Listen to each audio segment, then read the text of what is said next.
You got a beautiful day for this.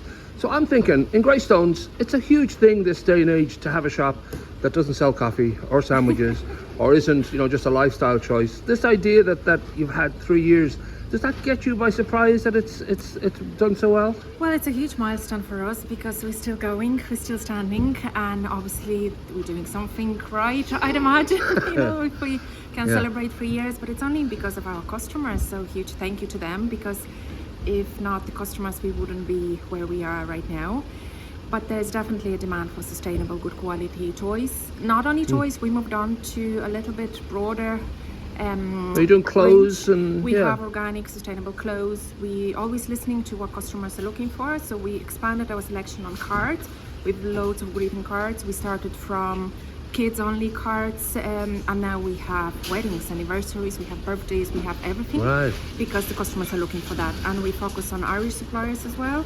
So we want to support our locals, and we're looking for unusual, unique cards and something different.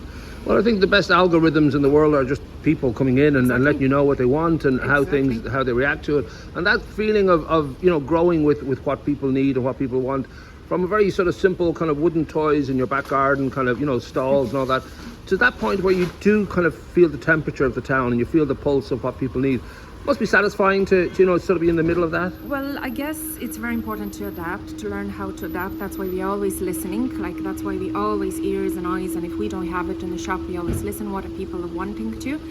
But it's great seeing customers coming back and they want it, and they come back to purchase the second time and the third time. So we're loyal customers. So it is, of course, it's very amazing. It's satisfying. And you've got a foot in both camps of being, this is quite a modern idea that we don't need to buy disposable stuff, which is huge in the world thanks to the internet, but also steps back to a time when we didn't buy, stuff that just lasted a few weeks or months and then was gone.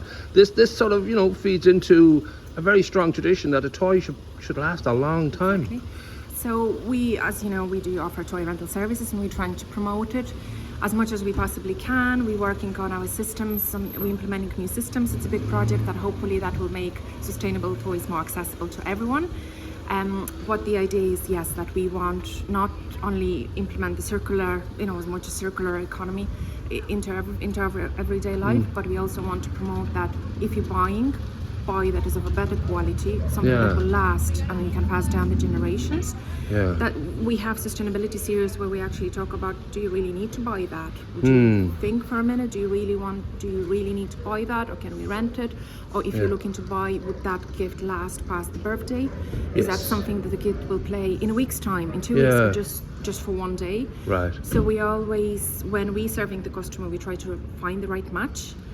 We don't want just to sell. We want to make sure that the toy fits the customer and fits the child. And of course, another thing that it kind of, thankfully goes against is it's just that sort of, Timu kind of generation where you buy something online and it's a piece of crap, but it looks great in the photograph.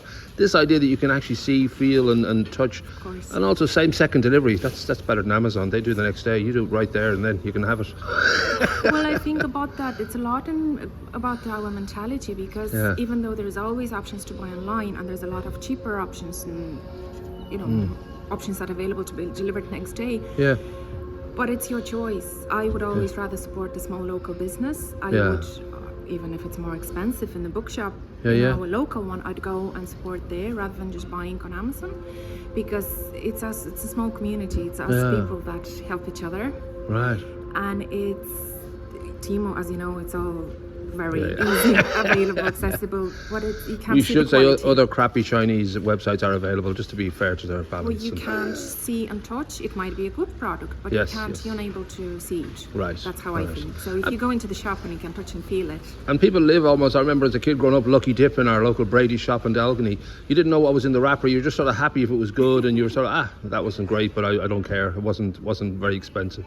Is there any tip to anybody? There's a lot of good people around Greystones who are doing their own thing. They have, home decor, they do arts, they do, they're all sort of basically doing markets, but taking that step into, being, we'll say, a real business, like a real actual day-to-day business. Is there a kind of, I don't know if there's a method to that, or if it's just keep going and it'll grow? Well, as I mentioned, I think it's very important to listen what the people are looking for and be able to adapt, because if you want to succeed, you need, and the market changes very quickly. I'm sure next day there will be another toy shop that is around the corner from us, but it's just doing something differently and offering something unique. Right. That would be my suggestion. Yeah. You know, always listen to what your customers want and what they're looking for, because that's where your future is. Well, congratulations. I know the biggest thrill, you know, is getting awards, especially the Greystones top of the shops, but you have been recognised, which is lovely too, just to get that, you know, it's not just this, you know, bubble of Greystones. There's people outside of it recognise, oh, this is a great idea and a great shop. That must be a good feeling when you realise it's not just a little dream of your own, it's actually... Of course, the recognition means the world. But I guess our local Greystones top of the shop meant so much to me because it's all our local community. But when we got the award that was runner-up Sustainable Business of the Year, well, that meant the world, because it wasn't our people voting anymore. It was judges that were actually looking for details. You know, they were reviewing business up and down. So that meant the world. It's the best recognition. That's why we want to keep going, and we want to expand, and we want to grow, and we want to do everything we can. Bada boom. Well, I'll talk to you next year and the year after that and the year after that. But for now, congratulations. Thank you, Paul.